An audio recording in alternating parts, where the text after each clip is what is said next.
Record to the cloud. Great. Well, welcome to the November 23rd. 22nd. 22nd. Oh, yes. Oh, Sorry. No, it's 23rd in Universal Time. Yeah, Universal Time. It's 23rd. And it's this is the Tangerine SDR and Hamside technical session. My name is Dave, KV0S. And this week, I've been doing a little bit of stuff. We've been having some construction at the house, and I've had a few conversations going on to develop an additional project for this group. We're working on some DSP software. So we'll see. It's still in the very incubating phase, so we'll let it go for a little bit longer. But anyway, that was my week. Next on the list, we have Nathaniel, W2NAF. Go ahead, Nathaniel. Thank you very much, Dave. It's been a very busy week, as always. I've been continuing to make progress on the Hamside workshop plans. It looks like last week I talked about how expensive the Marriott was. This week looks like we might be having the main meeting at the Rocket Center Educators Training Facility, which is right in the parking lot of the Marriott, and they had much more reasonable prices. So I'm looking, looks like we can get it down to about $45 per day, which will cover breakfast, lunch, and coffee. And then, and so people can come in for that price. And then people who are staying over will stay at the Marriott, and then we'll have a banquet at the Marriott and Saturday hors d'oeuvres. But I think that's coming along nicely. I'm working on my LSTID paper, made more progress on that today. Jonathan Rizzo came over to my house yesterday. We continued to work on the magnetometer. We got the hole dug to put the magnetometer in the ground, but we got thwarted with trying to put the connectors on the very thick Cat 6A cable. We didn't have the right tools for that, and then it started raining. So the day ended up with us going online, ordering the proper tools and connectors, and we'll try again next weekend. So back to net. Well, very good. And next on the list is Dev, KC3 PVE. Go ahead, Dev. Good evening, everyone. So as Nathan said, we're doing all good here, and I'm making slow progress in writing up the results of my research work. And it's a slow process, and I'm realizing that gradually one step leads to another. So we are gradually building it up. I look forward to completing it soon. Thank you. Very good. Next on the list is Alan, N5PA. Go ahead, Alan. Any comments?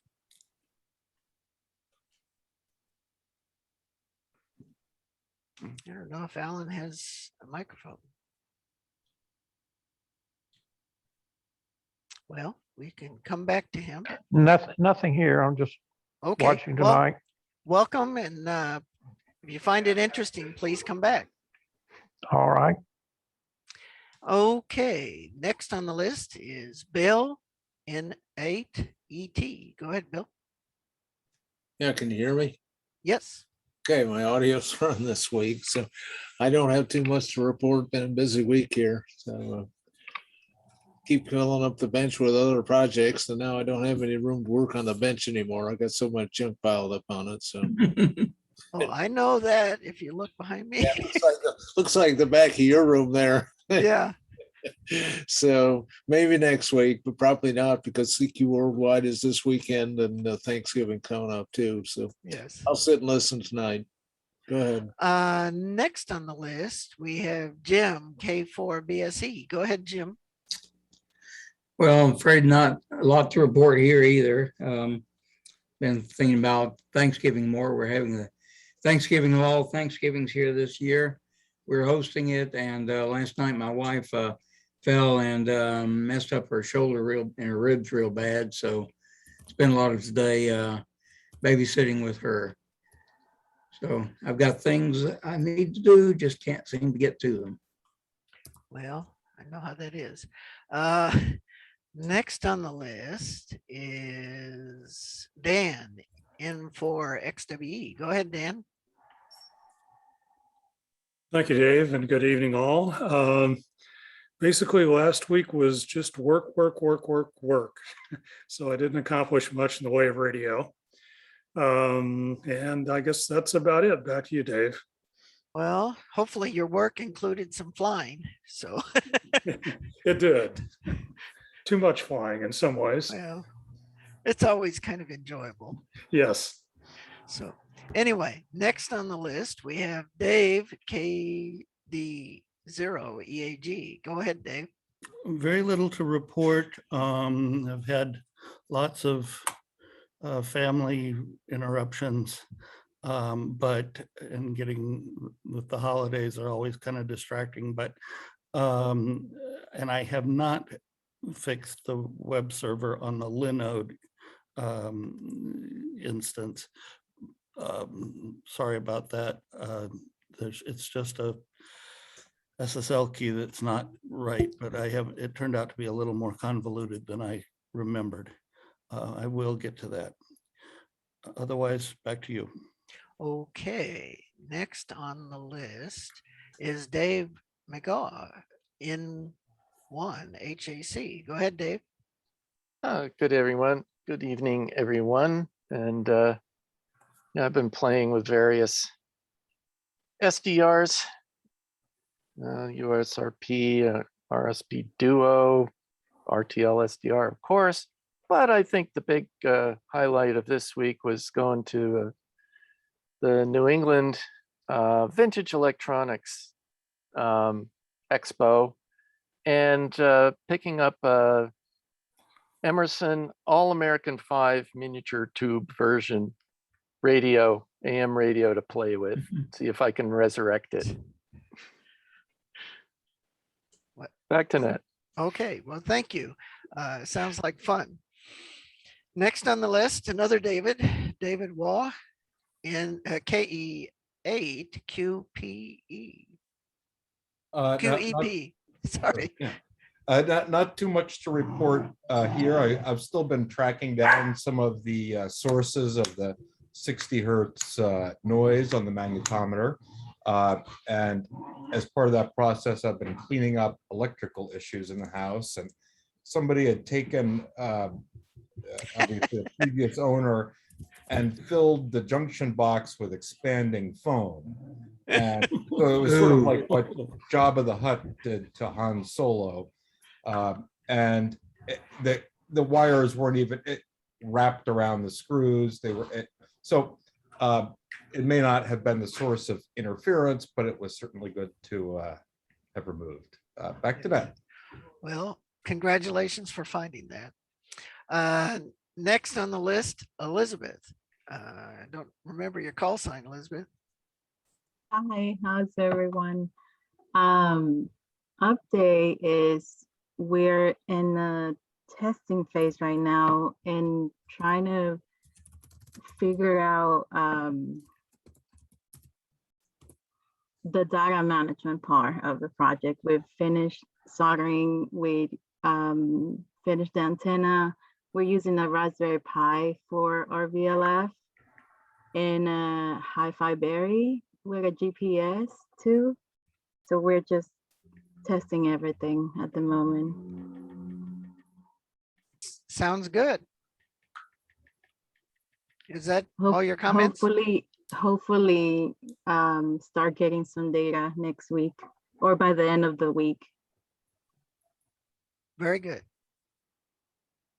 So next on the list is Jerry in 5JXS. Welcome back, Jerry. Whoop. I can't hear you. Can't hear me. Now I can hear you. Okay. Don't have anything really to report. I retired recently, and instead of jumping right into doing radio playing. We're packing up the house for a move.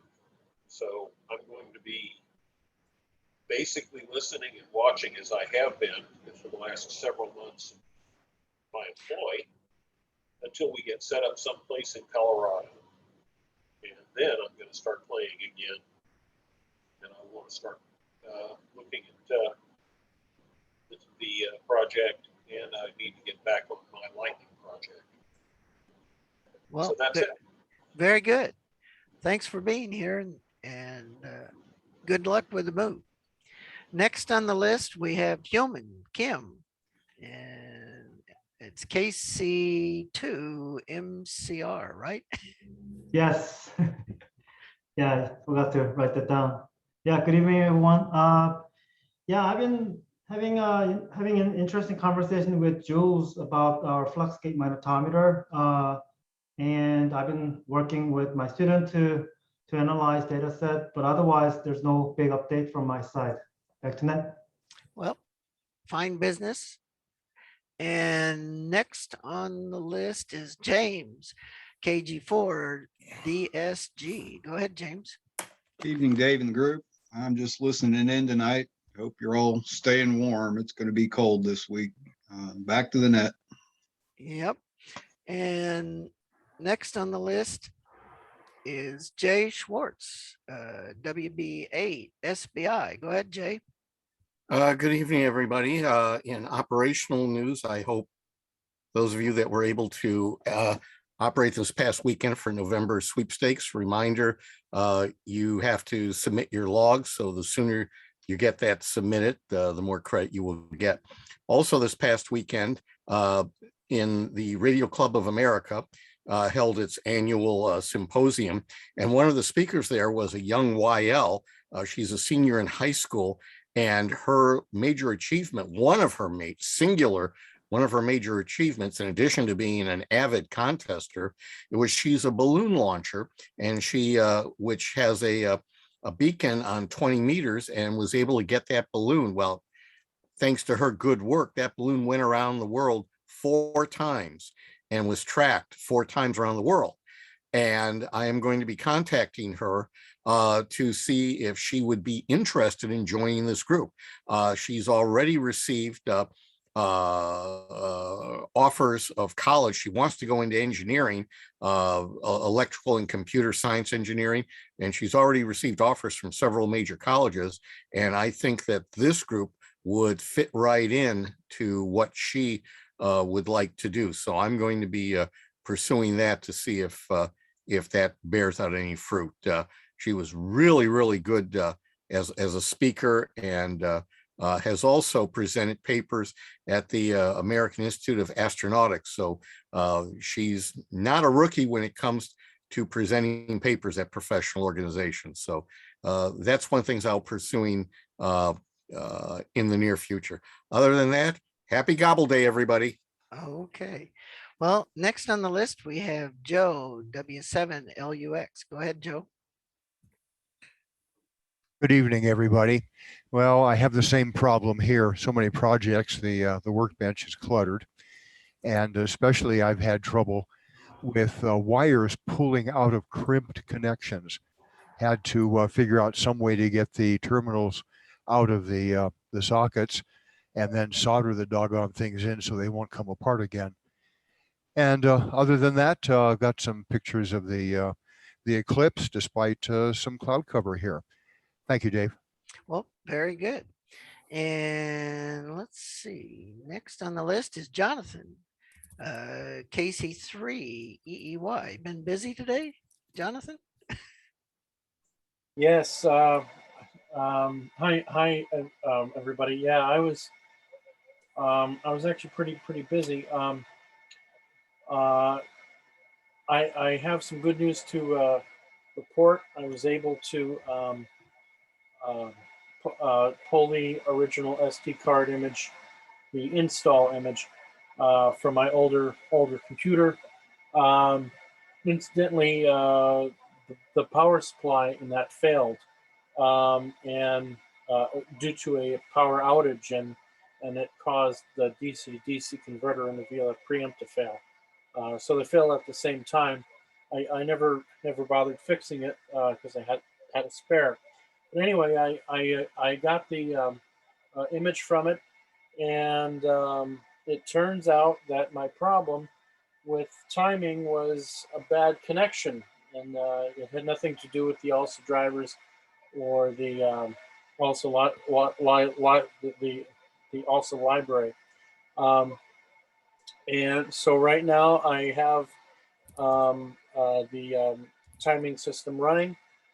It's running very well, very reliable on the old sound card. I'm in the process of getting everything back to the way that it was, writing the scripts and the config files. It's actually pretty much ready to go. I just have to do a couple finishing touches, and everything will be ready for production.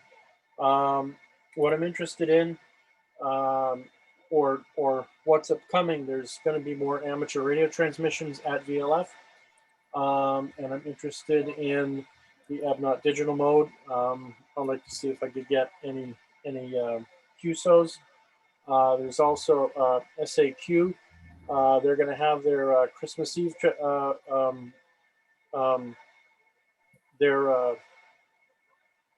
Christmas Eve transmission, and I am interested in seeing if I could get that. I was helping Nathaniel this weekend with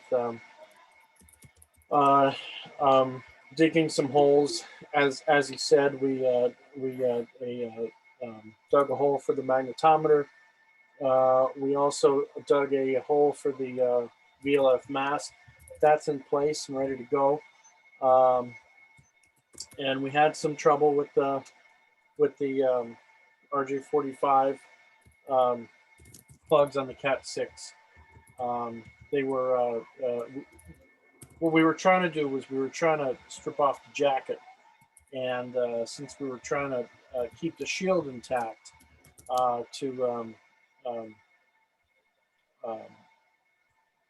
so when the connector is crimped on, it'll make a connection with the shield. We were having trouble actually keeping the shield intact. You kind of need a stripper that has a settable depth in it, so you only strip off the jacket and not the shield. So we ordered some tools and everything. I gave Nathaniel a link for a mount for the GPS antenna that we're going to be using, and everything's moving along. So yeah, hopefully by the end of next week I'll have my Raspberry Pi box ready to go, and we can get some VLF signals. That's all I have. Back to the net. Oh, very good. Next on the list is Jules, K2KGJ. Go ahead, Jules. Okay, I think I'm unmuted. Yes. Busy week. As Hillman mentioned, we were discussing Fluxgate mags, and in fact how to possibly do a dual RM3100 Stefan Mayer FLC 3-70 mag test using an ADC converter for the FLC at the end of the same I2C bus that the RM32100 is on, rather. And I think that's possible. We just have to work out some more details, including some analog filtering to reduce the bandwidth of the FLC down to about 1 hertz. But that's coming along. Also discussing that with Noel Pettit, who currently does have a single FLC 100 in the ground, comparing that with an RM3100. We had to do a tower climb yesterday on my 85-foot Roon 25 to repair a broken feed point to my 160/80 off-center fed, and also replace the isolation choke on that, which seems to be working now. Fortunately, I came across a 3 amp 5-volt supply back from, I can read it now, back from 6502 and 8080 single board computer days, which is working nicely and which should power up 2 Pis. So I'm going to switch the Pis over to a linear supply on those. That's about it. There was something else. Oh yes, I wanted to congratulate Dave Walk on the troubleshooting, and good work, Dave. Back to net. Well, fine business.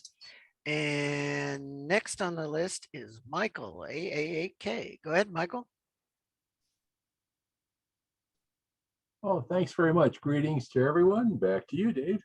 Fine business. And next on the list is Rob Robinette, AI6VN. Go ahead, Rob. Good evening, good evening, everyone. I do have, I think, something that I've been working on the last week that, well, for months with Bill Lyles and Pierre Fogel, I think is his last name. We have just put in service a whisper receive station up at VK0 ERC up on Ellesmere Island at near the magnetic North Pole. So if you look in the whisper database, you will see now that there are spots being reported from that site. Now that we got about 300 in the last 24 hours. It is doing updates in real time, and it's listening on all bands, 2,200 meters through 10 meters. Although, as one can imagine, we don't hear much above, well, we do get some, even 17 meters, we'll get 1 or 2 17-meter receptions. The antenna system is a compromise. It is a loop on the ground, and does not appear to be very well matched, and there's a fair amount of interference. So it's not an optimal receive site, but it is, I think, a unique site in the world. We hope that it might be a location for people to, gather data about reception data, and at a location that is pretty near the magnetic North Pole. So it's doing whisper reception now. It will soon be adding the noise logging, background noise level logging, which goes into the Whisper Daemon database. But we could do other kinds of reception. I do have remote access to it. There's a Raspberry Pi up there that is on the same LAN as there's 2 Kiwis. And if there are research activities that would be of use, of interest to any members of this group, I'd be happy to work with them to make, and we can make WAV file recordings and download them or process them up there or whatever. But it does seem like a pretty unique resource. Bill mentions that apparently we may be able to do a similar kind of site down in Antarctica as well. So I think we have the technology and the remote access tools in place now that we can support these kinds of very remote sites that in areas that are so far there's nobody else reporting from up there. There is also a transmit site that is intermittently going on air that's from the Whispered Beacon network, Roland's group. It's a Zactec, so it's 200 milliwatts going into I don't know what kind of antenna. Almost nobody's hearing it, and I'm afraid it's not going to be heard very well. I don't know what the antenna is, but the power levels are so low that I think it's not going to be heard very many places. But the reception site is pretty good, at least on 40 meters and above, 40 through 20. Well, I think up, it looks pretty noisy above 20 megahertz. So it's I think for right now, 40 through 17, maybe 15 meters, we get fairly decent reception up there. Anyway, that's my report to the group, and I'll send it back to the network. What frequency is the transmitter?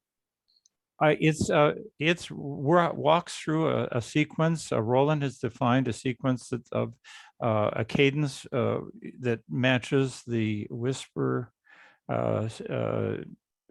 cadence for 80 meters through 10 meters. So it does 2 minutes on 80, and then it goes to 40. And I don't think it does 30. I think it's 20, 15, 10. I don't know the exact cadence of it, but the only transmissions that that we've heard so far from the transmitter was yesterday on 40 meters. So I don't, in fact, I don't even hear it.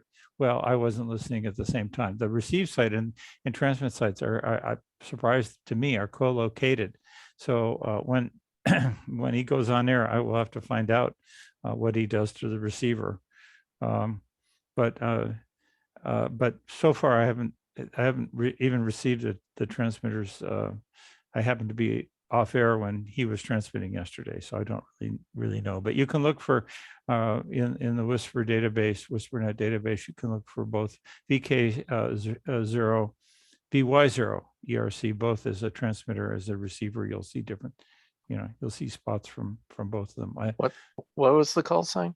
VY0 ERC. Yeah. It's up at that Canadian research station, right? It's a research station up in very far north Canada, up Like 80 degrees. It's 80 degrees north, right? Yeah. Very good. Good work. I'll put a link to it in the chat. Okay, well, next on the list is Scotty, WA2 DFI. Go ahead, Scotty. Okay, can you hear me now? Okay. Yes. Yeah, my big accomplishment this week was managed to sit on my tablet. Ooh. So that takes care of that for the time being. Also, Jules, I was going to send you the part number for this that you asked for. I could not find a part number on it. And so I thought, well, I'm going to be a genius and I'm going to go back to my Lowe's receipt and I'm going to look to see what the part numbers are. And the part numbers on the receipt are the same, but they don't look quite the same. So one's open at the back end that goes into the pipe, one's open at the outer end. So I don't know if I can help you with the part number for this or not. Yeah, one looks like just a straight plug and the other one is I haven't seen before. Yeah. Yeah, that's the regular, and this is not a cap. This is a plug. Right. This fits inside Okay. the Yep. 1.5, and then these are the same diameter. Okay. So one goes in like that, one goes in like that. What And was of the course, part number on the receipt? The part number, I can email that to you. It's Okay. It's the That's same great. number, and it appears nowhere on this. And I thought, well, I'll be smart and I'll look at the UPC, and that doesn't seem to help me at all. Okay. Yeah. Why don't you send me what's on the receipt and I'll see if I can track it by that. Okay, because I think if you go to what's on the receipt, you're going to find several different parts at Lowe's that come up with the same part number, and none of Okay. them look like this. So, all right, I'm sorry, none of them look like this one. Okay. The thing about this is that it may be the smaller diameter here is a 1-inch cap. So it's Right. a plug, and so you can put a piece of 1-inch PVC in here and a piece of 1.5 here, and nothing will flow, obviously, because it's solid, but you could hook the two pieces of pipe together. Right. So I'm wondering if maybe this is like a furniture grade piece or something that somehow got put in the wrong bin. Why Could they be, would scan it and get the same number as this one, I don't have any idea. Yeah, as you mentioned, there are several interesting pieces that are in the furniture grade series that aren't really used for plumbing. Yeah. Yeah. So anyway, that was another interesting thing that happened, and we are now into CAD with the adapter board. He's trying to not trying, but he's building parts for it now. So we should maybe by the end of the week have a read-in. And well, maybe not by the end of this week, since that's like Wednesday because of the holiday, but pretty quick. He's got some time to spend on our project, and we're getting him started on it. So we are making some progress on the adapter. Although I'm a little concerned because I was going to use parts for the data engine that I could put on the adapter board. But the problem is I really don't want to pirate the kit for the data engine, because eventually those Max 10s are going to come in, and then I'm going to want to build that kit. And but the problem is that some of the parts that I put on this adapter board are not available anymore for really long lead time. So I got to go do the fun and games of real-time substitution while he's laying the board out and actually buying the parts that are going to go on the board so they're in hand. Because I don't really, like I said, I don't want to really wreck the kit of parts for the data engine by pulling a bunch of parts out of it to put on this board. And realistically, there's a couple of 3 regulators that I ought to be able to substitute, and some connectors that I should be able to find. So I don't think it's such a big deal. It's mostly resistors and capacitors, which are easy to substitute. So it's just that I was hoping I could use the same part numbers, but not so much luck. So that's it. Back to you, Dave. Okay. And last on the list is Tom McDermott in 5EG. Go ahead, Tom. Oh, good evening, Dave, and everybody in the group. It's been a busy week. I've got about half of the provisioning channel commands implemented for the local host to data engine protocol. And I've got the XY, MW, and MR commands implemented. The table, I've got the table constructed that translates a module number and a slot number in the protocol to the specific I2C and SPI device. Device descriptor, base address for registers, all that's built up and running. And I'm currently writing the I2C drivers. I was hoping that there would be one driver and that the local host could implement the protocol, but it looks like that may not be possible. In looking at the ID prom, it's got some real strange stuff. You have to wake it up with magic bytes, and then it's got all kinds of other things that have to be done. So I'm afraid I may have to write custom driver code for every different I2C device, which would be a little bit of a pain. At any rate, it's coming along. I'm up to about 600 or 700 lines of code so far on the protocol, and seems to be going well. So back to the group. Well, fine business. Well, unless I missed somebody, I think that's the list tonight, and we should be open for general discussion. So Scotty, I'm ready for hardware.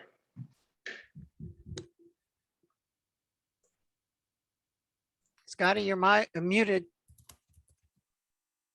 We can't hear you. Probably gives you about the same content, whether I'm muted or not. So, yeah, I know you're ready for hardware, and we got the CAD guy working on it. So I think I got his attention. So that's good. Sometimes I call him and he's too busy to help us, but now he's got some time. So I think this will be good. Yeah, I can't test the I2C or SPI drivers until there's something at the other end that answers the phone. You want to hook up a magnetometer? Well, how do I need an adapter board for the magnetometer that plugs onto the dev kit. So anyway, when you're ready, I'm trying to stay ahead of you and at least a little bit. It's pretty easy to stay ahead of me these days anyway. But yeah, I know that's kind of the priority here, is getting that adapter board out. And I still haven't heard anything back on our Area 10 parts, which is really disturbing, because they called up thinking that, well, they might be close enough that they might show up at any time here. So we call up the distributor. This is depressing. And she says, order? What order? So apparently they lost the order and they don't have any record of it. And now we showed them the receipt that we got with the date on it of like August. But that I don't know what that's going to do if they lost it and didn't have it in the system. I don't know whether that puts us, we can get back in the queue, or whether we're just SOL, or what the problem is. But I'm not very happy with this distributor, and I'm stuck with them for the time being. So I have to make the best, but there may be, on the next version, there may be a few changes coming on who I buy parts from. And I guess the Max 10 is still a 99-week lead time. Still unknown, yeah. Yeah. And I mean, I guess it doesn't really matter who you're upset with on the distributor because you can't get any parts anyway. So Right. you could be upset with them for not giving you parts, but then everyone has that same problem. So It reminds me when I was an undergrad and I took this class on infinity, and there was this little poem that was something about like, no matter when you're going to infinity, no matter how long you wait, you have just as long to wait as you did before. That's good. will you try to name the biggest number? Infinity? Well, is it 2 times infinity bigger? It's something like that. So yeah. Yeah, and I just don't, I'm wondering how any of these people are going to stay in business, because we got another customer that uses a TI voltage regulator and they want to do a respin on their board and build like 30. They built the first version of like 10 prototypes. Now they want to build 10 more like beta plus units, right? Well, they're being quoted December 2023 for the voltage regulator. And I'm going like, you're fired. I'm out of business. What, 2 years? You quoted me 2 years for a regulator ship? One part? No. Anyway, that's what then, and they think that this is okay somehow. It's like that I'm going to still be here in 2023 waiting for my part to show up. No, you're out of here. It's going to be designed out. But that's an idle threat because there's nothing to put in place of it. So yeah. Anyway, it's just frustrating. No, I know. I hope we see our Max Nathaniel, 10 someday. Yes. I'm wondering if I might get the Max 10s before I get the Arias. That would be nice, wouldn't it? I would like that. That'd be good for me, I think. Well, especially since we're ready to build the board. I know. Yeah. Hey, Nathaniel, on your class on Infinity, did they talk about the concept of Aleph Null? Aleph Null? I don't think so. That's the study of mathematics beyond infinity. Huh. No, I didn't know that. I didn't know it either. I had a colleague at a former job. He was a math guy, and they said, yeah. And if Aleph is after the Hebrew letter, the first letter of the Hebrew alphabet, Aleph, and Null, N-U-L-L. And it's a mathematical concept of beyond infinity. Huh. It's kind of like the wait time for ICs then. Yeah, I guess one thing is chip shortage is teaching us is it's helping us, us practical engineering type people. It's helping us to understand concepts like infinity better. Yes. I have a question about the magnetometer. I brought this up with Nathaniel when I was with him on Sunday about the calibrating out the temperature dependence. Is it possible to use a Helmholtz coil with a known magnetic field inside a temperature chamber and take readings from the magnetometer as the temperature chamber is running a profile from, let's say 0C to, 50C, something like that. Is it possible to generate a curve and maybe calibrate out the temperature dependence? Yeah, Jonathan, we did that about 6 months ago. The problem is that it's not consistent. Okay. And you know, as long as you keep it within no more than a degree C, which you will be doing underground, you don't have to worry about it. We're not interested that the error that we're going to see is proportional, and we're looking at variation, and the error in the variation may only be less than 1%. Oh, okay. I'm wondering too, don't they claim that they compensate for temperature even though they don't really? 3,100? No. I mean, they what they claim is that there's no temperature variation, except for the fact that they're talking about higher field measurements than we're looking at. They're talking about the field measurements you typically use for electronic compass and guidance for a drone and so on and so forth, So but like not for the levels we're operating at. Yeah, where you're working down to 10 nanotesla level, 50 nanotesla level, they typically don't work there. I echo Jules' message, Jules' comments. Yep. Thank you. I could stick one in the new 7 Tesla magnet that my wife's testing out tomorrow and see what that does to it. That sounds strong. It is. It's a research grade MRI. Yeah, what do you suppose that MRI would do to that part? I would really like to find out, but Yeah, if it's I don't think pulsed, they'll let me in there. right? If it's pulsed, it may generate enough voltage on those sensor coils to kill it. It could slip kill. Slip it in your pocket as you go in there and see what happens. Yeah, might burn its way through though. I watched some pictures of them lowering it into the building, and it looked like a kind of a larger version of what was the bomb that they used for Hiroshima? Oh, Fat Boy? Fat Boy, yeah. It looked like, but it was bigger. And but it should have good field uniformity, I would hope. I'm assuming it was superconducting. Oh yeah, yeah. This is a human MRI, so it's machine, so it's a big old honking thing. Fat Boy is what I call my new bicycle. I have a D710 mounted on my fat tire bike, so I got a 50-watt radio mounted on it. So it's fat in many respects. Doesn't look anything like Fat Boy though, does. If you ever watched the movie, what's it, Fat Boy, Little Man? It's a documentary on the development of the first atomic bomb. Stars Paul Newman as General Groves. So it's a pretty good show, actually.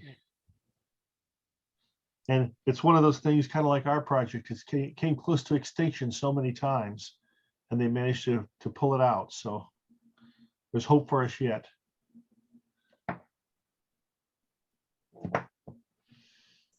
We'll get there eventually.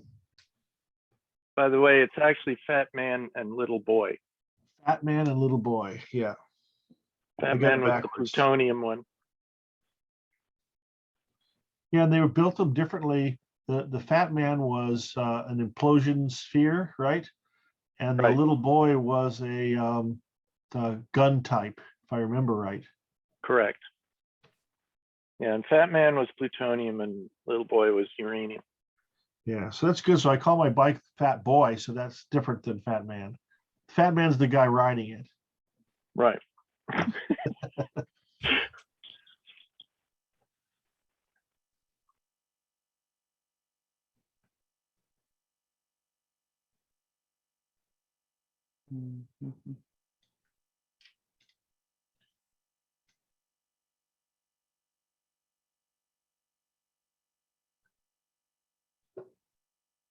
I have a question.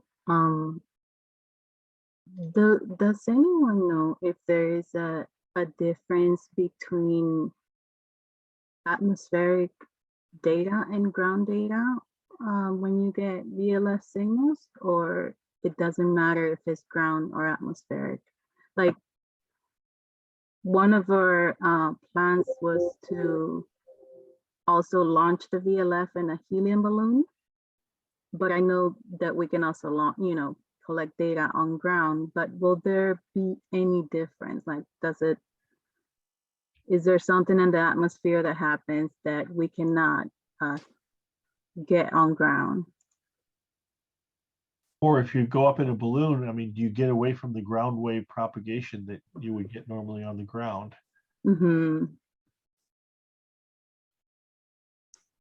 No propagation experts here?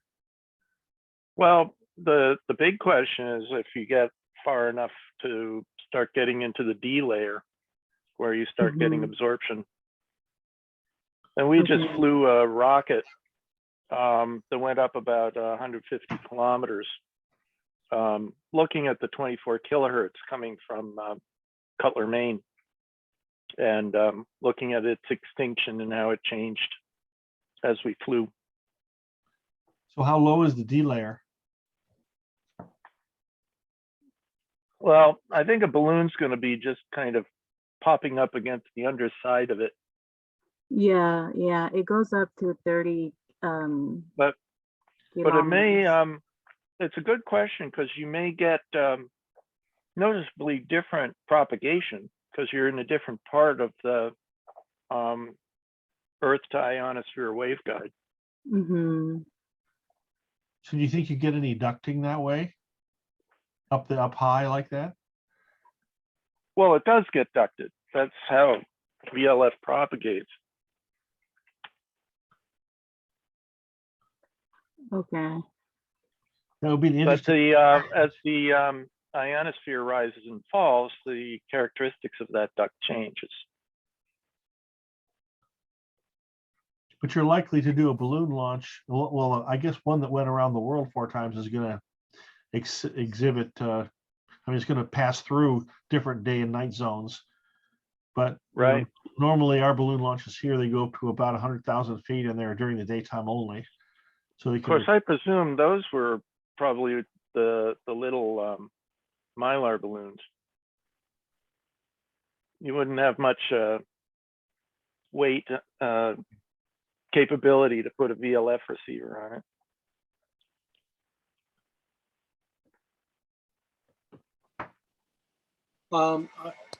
To answer your question, Elizabeth, I haven't done any sort of experimentation yet on higher altitude VLF monitoring.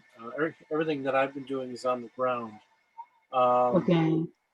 And so that would require a bit more. That would require, I would imagine, a fairly sophisticated system, something that could actually fly in a balloon, maybe something single board, something reliable. Usually what I build here is different components, sound cards, Raspberry Pis, different boards. I don't think that would be the best application. But in terms of the software, I highly recommend you try VLF-RX tools. What it has the ability to do is it'll record VLF audio from the sound card. You also feed the pulse per second signal into one of the channels of the sound card. And what it'll do, it'll find that pulse per second signal and it'll adjust the timestamps to match UT time from the pulse per second signal, and it'll resample. And then from there, it also has a utility to do hum filtering, so you could get rid of 50 and 60 hertz hum and different harmonics. It's also a general purpose filter. Data is stored on a disk. It's fairly easy to access. It's a very useful tool set for VLF. You could do event monitoring. You could automatically capture whistlers and chorus. It has a SID detector. You could automatically monitor different VLF transmitters. Although the program tends to use a lot of CPU on the Pi, you can only really monitor 3 at a time. But it's very useful. I'll put the link for it in the chat, and it's I would recommend using that because at least you could get time-stamped data, and you could correlate that with other receivers. So it's something that I highly recommend. That's actually what I'm going to be setting up at Nathaniel's house. I have a little Raspberry Pi box and a VLF receiver, preamp and antenna that I built inside a PVC pipe. And in a couple weeks, we're going to be installing that. So I will post the link. Make sure Yeah, I'll definitely check that out. Yeah, Elizabeth, how big a balloon are you flying? It's a 2,000 gram balloon. It holds up to 12 pounds. Of Is weight. this a burster or you're gonna? Yes. Oh, okay.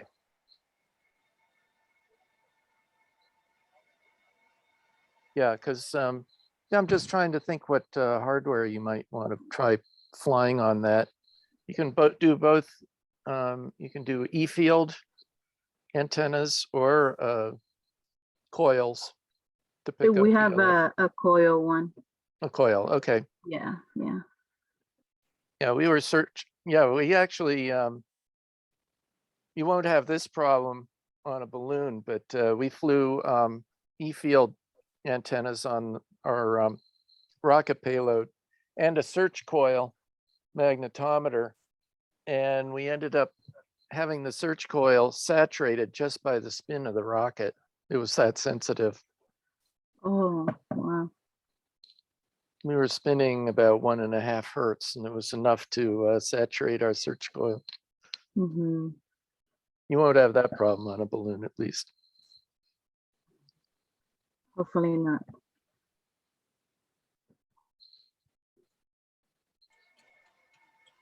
Oh, if anyone is interested in our project, it will be presented at AGU. This was the Viper mission that we flew back in May.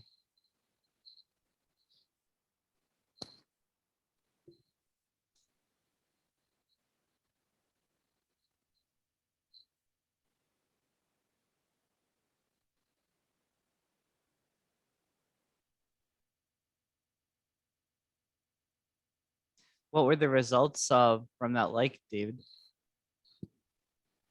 Well, it's interesting. We've kind of gotten distracted from the VLF side of it because it turns out it was a very good experiment on picking up the AM broadcast band. We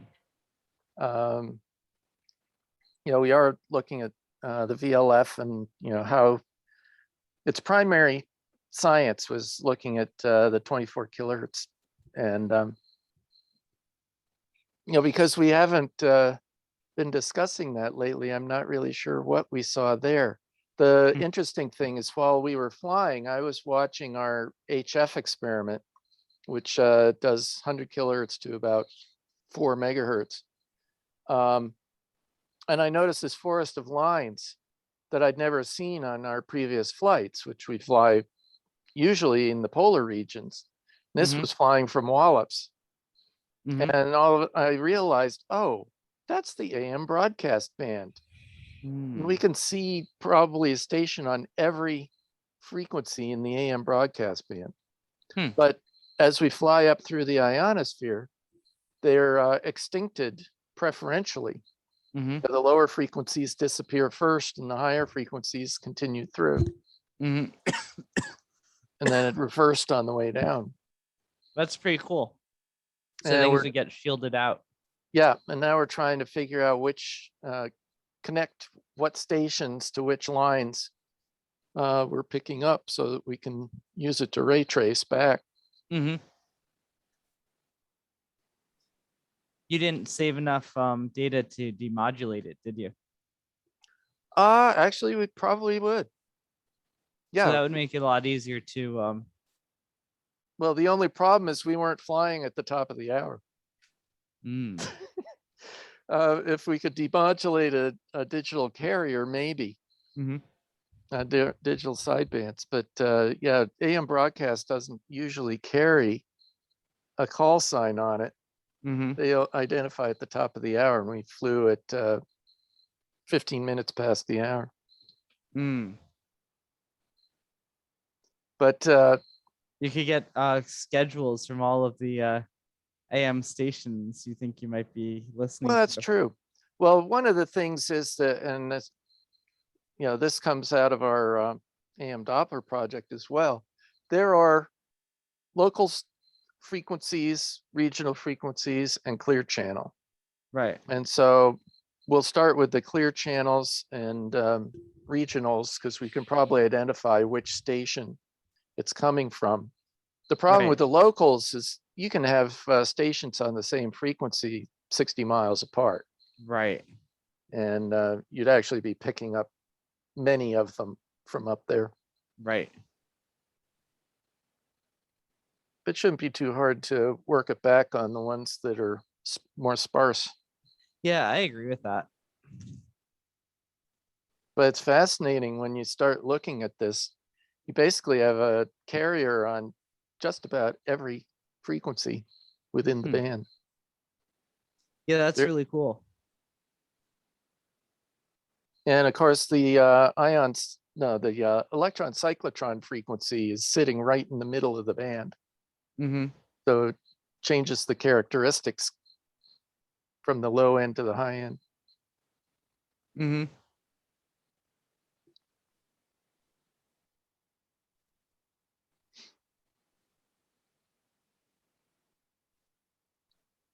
So John Bonnell, who's the PI, should be presenting our preliminary results soon. He'll be at AGU. Okay, I'll have to look for that.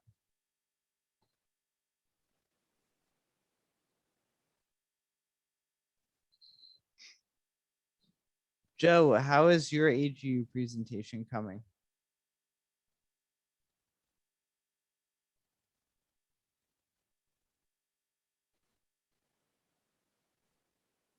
Not sure if he's still there. Yeah, I had to take care of an issue here. What was the question, Nathaniel? I was just wondering how your AGU presentation was coming. Slowly, Okay. but desperately trying to find the third one of my little printed circuit boards, the one that isn't populated, Mm-hmm. to show people what it's on. It's coming.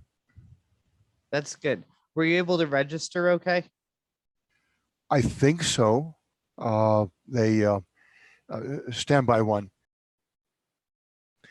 Let's see. They sent me a "Are you sure you want to do this?"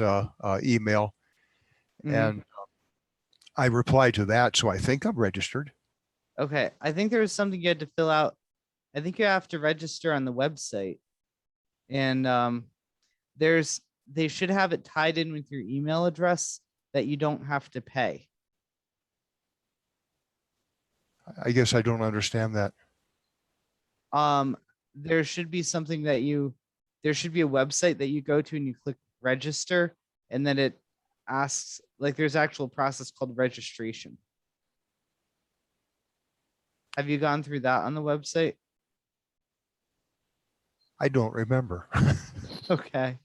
But I know they sent me an email and say we want you to confirm. So I think I'm something or other, and Okay. register. I haven't. I mean, I send in the money for a membership. Okay. This is different. That was a long time ago. Yeah. And then I've received a notice that my membership had been either canceled or deleted or something or other. But so that was kind of a waste. That's weird. Why? That doesn't make any sense. I was also having that issue. I don't know what was the problem. My account didn't exist or it was hacked. And they told me that a lot of people were having that issue. They didn't know why that was happening. Oh, okay. So others have had this too. Yes. It took me a month to register. I don't know, Nathaniel. What should I check? As far as I know, I'm scheduled for the is it MacGyver session? All right, the MacGyver session. But I think, let's see, if you go to the fall meeting website, which I can try and bring up here, AGU fall meeting. There, I probably can't there's- do that on this computer. okay. I'll put the link in the chat anyway. When you go to the main fall meeting website, there's a big purple button right on the front page that says register now. I would click that and try to register. And if it says that you're already registered, then you don't have to do it. And if it says you're not already registered, then you do. Normally you have to pay money to register, but they have we arranged it that the citizen scientists, like basically volunteers like you, don't have to pay. So it's already like, it's supposed to be associated with your email address already. They should be able to register and it should come out for free. Okay. I'll take a look. Okay. And if you have trouble, email me. Yeah. I have to bring up a different computer. This one runs old versions of browsers, and many websites don't like that. Okay. Yeah, I just logged into my account. I tried clicking register and mine says that like actually says registration. There's a little check mark next to it. So I can tell that I'm like all registered. Okay, but I go to this, let me see if I can, oh, come on. Okay, I've got the address and I'll see what happens. Okay, great. Thank you. I'll register now. Oh, maybe it will let me do it on here. Register.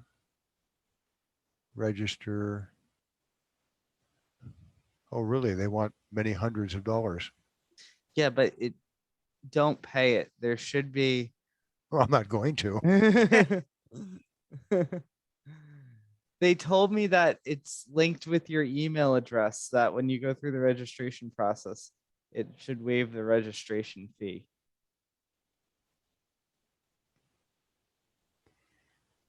Okay, so what do I do? Click on register?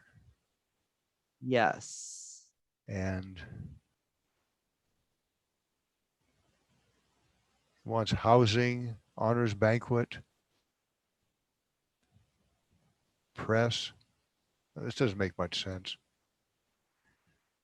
I gave them the w7lux.joe@gmail.com address.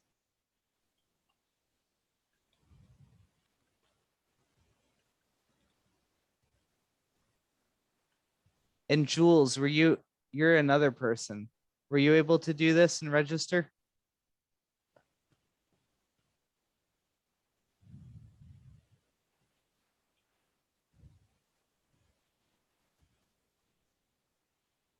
This doesn't have any indication it knows who I am.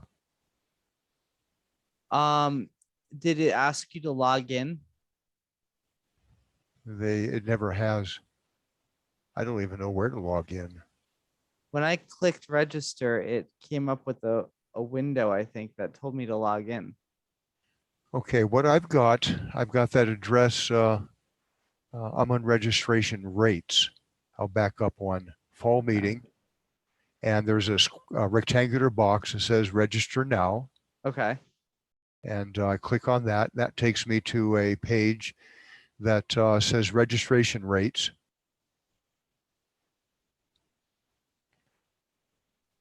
And yeah, it wants bunches of money.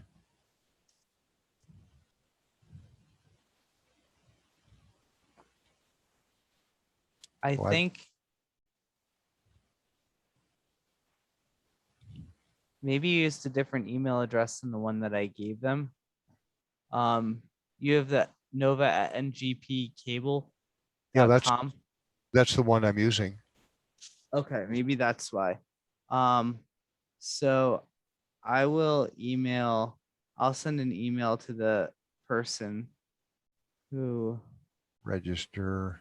Okay, when I click on register, it gives me welcome to online registration as attendee registration and housing, honors banquet, press registration. And so if I do attendee registration and housing, it says loading.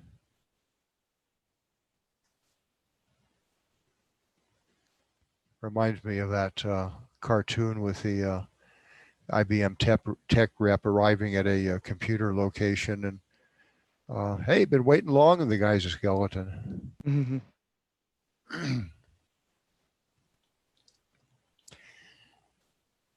No, it's just going around and around and around. All right, I'm going to email the AGU person with the updated email address. Okay, well, I use nova@npgcable.com. Right. That's my main email. I've got some others, but that's the one I check. The others I rarely look at. Okay. It's just going around and around and around. I probably have to go in and allow a cookie or something.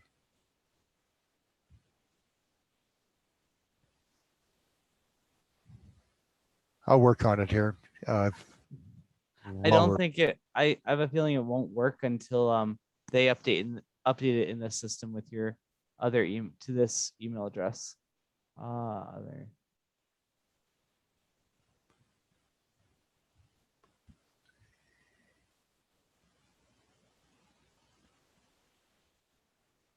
And I'm sending that email now. Jules, are you still there?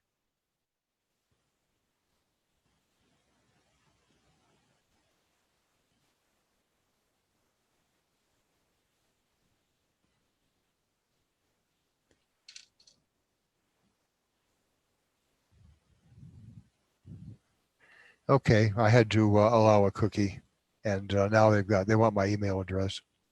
Yeah, I'm still here. Okay. Jules, have you registered for the AGU meeting?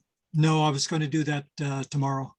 Okay, great. So you're in the same situation. I gave them your Hillfox at fairpoint.net email address. Right. And it should, when you go in, it should credit you so you don't have to pay registration. Okay, And if it doesn't, let me know. will do. Thanks. Great. Okay, it's asking for a password now. I have no idea. I know what that is. I can email it to you. Oh, I think I might have a password from registering with AGU. Let me see if I wrote that down somewhere. I probably have 200 different passwords, and there's no way in the world anybody could keep up with all that. Yeah. I know I have your AGU password. I can email it to you if you like. Okay.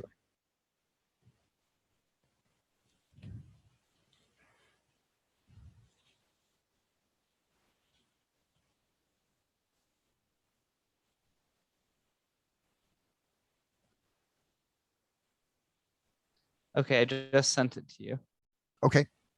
Why don't you let me know now that you're getting into there, if it doesn't come up with the complimentary registration, let me know and then I'll send the email to AGU. I should have written that one down because that's one I generated. Okay, let's see if I can.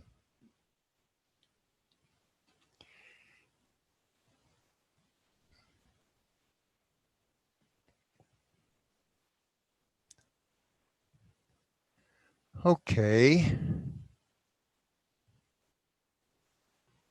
Register and book housing for, I don't plan on going.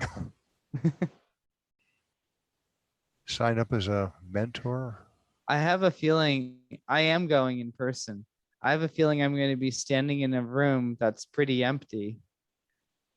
I'll be at like a computer at a podium talking to an empty room. Well, which one of these do I take? Register and book housing, publish with AGU, sign in to serve as a mentor, log in to engage with your community on AGU Connect. I think just register and book housing, but just do the registration part, Okay. not the housing part. Oh, this is the same. No, it isn't. Okay, registration open, register.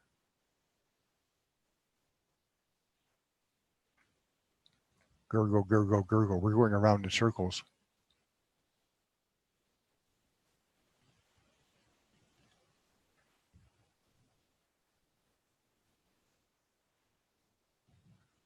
I'm just going around in circles.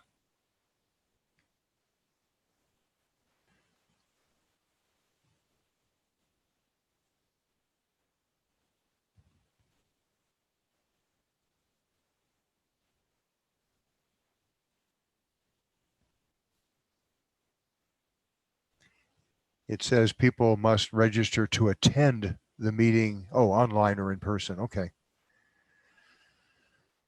I know Steve Serwin already did this successfully. So I know at least one I know at least one virtual volunteer who has made it through this process. Okay, so how do I get to that point? I'm on a page that's basically is the AGU fall meeting pages register -housing. Right. That's where I'm at. Okay. And there's another purple box that says register. And if I click on that, then I get back to, oh, wait a minute, let me see here. Then I get right, I'm just going in circles.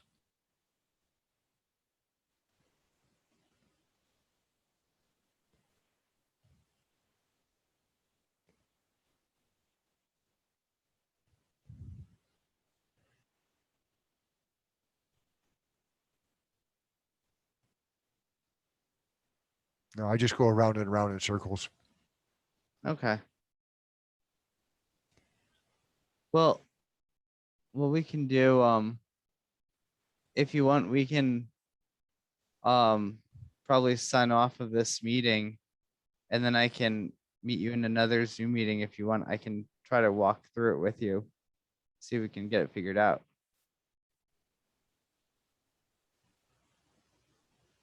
Okay, well, whatever you would like. Okay. Because it's after 10 p.m. now, so I don't know if anyone has anything else. Is there anything else anyone would like to say? Nothing here. It's only 8 o'clock out here. Yeah, it's late over here.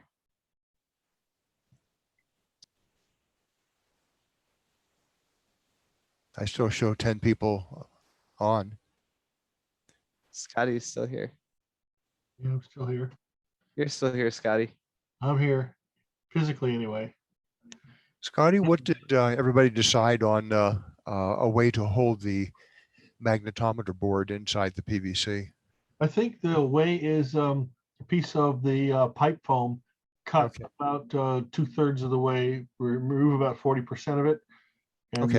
And then you end up pushing the, you turn the board upside down and push the solder side against the curvature of the pipe. And be careful not to dislodge any of the components, especially the Z-axis coil, because it'll try to tend to push into the foam. But I think that works really well. It's solid. The only thing we don't know is, how will that age? Now, Scotty, can you send a photo of that to Hillman, who is compiling assembly instructions? If you can do that, that'd be great. Have I shown it to you? To anyone on here? Yes. Yeah, you showed. I think you had it last week. Okay, because I know it's just in the other room, so I could do it, and it'll be very inexpensive because a piece of that foam, like 6 feet long, is like $1.50. Right. So you get a lot of spacers for not much money. Yeah, it's available pretty much anywhere. And the 1/2-inch size fits just snug inside the 1.5-inch pipe. So it's meant for going around copper, but it's so the OD of it is just, I mean, it's just perfect. So I hope it doesn't compress down. I don't think it does, because I've used this on copper pipe before, although it's not under compression, so from the outside. So we'll see how it works. You did see my little mock-ups using the rubber grommets to. Yes. That took some exploring around the hardware store to find. Yeah, really. And nylon hardware, as you pointed out, is not very inexpensive. So and hard to find. The rubber worked much better than the nylon. Yeah, well, that was my intent, was to use neoprene for the washers, because the nylon won't compress. But I was going to use nylon bolts and nuts so that it wouldn't affect it magnetically. Yeah, but finding 2.5. Yeah, good luck with that, right? Yeah, that's kind of tough. So this works out much better because it's a 20-cent or less piece of foam, just does the job and you're done. And and I tried sliding it in and out with my fingers, and it's just, if you get a good grip on it, you can slide it out, and you got to kind of work it a little bit to slide it in. So you want to make the cut at like 2 o'clock and 10 o'clock. So you get more than half of it, because the board will push up against the curvature of the pipe, and it takes more than halfway around to hold it in place. And it crushes down pretty easily, so it won't be that critical, and it cuts easily with just regular scissors. So Okay. I had thought it would be best to suspend the magnetometer in the pipe, but it's going to be buried. So yeah, and it's this suspending is good, but I think it's a little hard to get it accurate. This, I think, it ends up being very accurate because you're pushing it against. If you can get the sides of the board to contact the pipe along their entire length, you're pretty much guaranteed you're going to be vertical. Yeah, and that's your most stable position. Yeah. Suspending it really doesn't buy you anything. And I think were you referring to the nylon tracks that I think someone used those. I don't know if it was Joe or with Jules or. Yeah, I did that. That was Plastruct. It was a poly. It was not nylon. It was a cementable plastic. Polyethylene. Yeah. No, it wasn't polyethylene either. It was more like. Oh gosh, I can't think of the plastic name right now. Polypropylene, maybe. Yeah, yes. probably was polypropylene. Yeah. But it's a common hobby shop item. I know we've used that as it's used for sticking on edges of chassis to make the aluminum not so sharp. That's what we've seen it for. It's not the same as what you used, I think, because the kind we used had fingers on one side and solid on the other. That's a nylon, I believe. I'm pretty sure that's a nylon. I have a roll of that stuff. I think you're right, and that would present some gluing problems, wouldn't it? Yeah. Yeah. So yeah, this foam just works really well, I think. And the thing about it is it's not really under a lot of compression. So I don't think you're going to get into this state where, it shrinks down because it's constantly under compression and gets loose. So I guess time will tell when we install them and then check them back a year later. The other thing is too, if you had to replace the spacer every once in a while, every year, it was not a big deal. Take you 5 seconds. It's more of a big deal getting it out of the ground than getting it open and replacing the plastic part. Joe, would you mind joining me in a breakout room for a minute and we can take a look at this AG registration? one comment and then yes. Scotty, I have a problem here. When I built this place, I never could get a ground rod in more than about 2 or 2.5 feet. So I'm not very optimistic about burying something here. Go ahead. What do I have to do, Nathaniel? I think I'll hit open the room. I think you'll just be invited to go to room 1, or I'll move you there.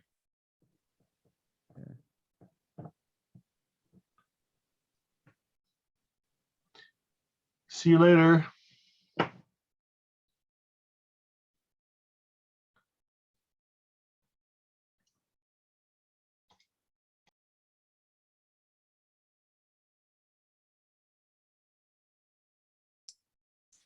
I'm going to head out, guys. See you next week.